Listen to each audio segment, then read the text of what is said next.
ભરૂચ ખાતે ભારત આદિવાસી પાર્ટીના આગેવાનો દ્વારા રાષ્ટ્રપતિને સંબોધીને જિલ્લા કલેક્ટર કચેરી ખાતે આવેદનપત્ર આપવામાં આવ્યું હતું।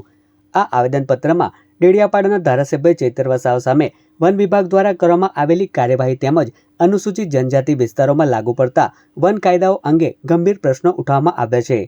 આવેદનપત્રમાં જણાવ્યું છે કે અનુસૂચિત વિસ્તારોમાં આદિવાસી સમાજના જમીન અને જંગલ પરના પરંપરાગત અધિકારોનું રક્ષણ થવું જોઈએ। આ સાથે જ વન અધિકાર અધિનિયમ 1927, 1980 અને 2006 સહિતના કાયદાઓની સમીક્ષા કરી 5મી અનુસૂચિત હેઠળના વિસ્તારોમાં આદિવાસી સમાજને ન્યાય મળે તે માટે યોગ્ય નિર્ણય લેવાની માંગ કરવામાં આવી છે। આ ઉપરાંત દેશના તમામ રાજ્યપાલોની બેઠક બોલાવી આ મુદ્દે ચર્ચા કરવા તેમજ આદિવાસી સમાજના બંધારણીય અધિકારોનું રક્ષણ થાય તે માટે કેન્દ્ર સરકાર જરૂરી પગલાં ભરે તેવી માંગ પણ આવેદનપત્રમાં કરવામાં આવી છે।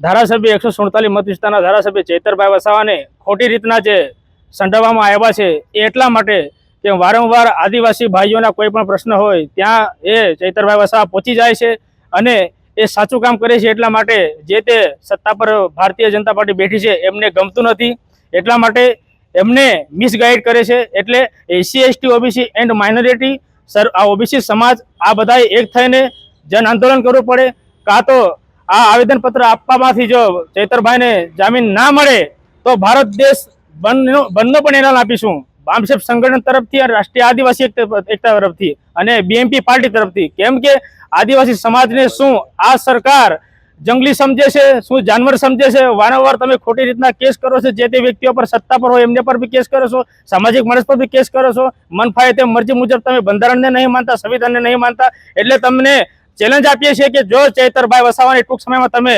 જામીન ના આપો તો ભારત બંધનું પણ એલાન આપીશું।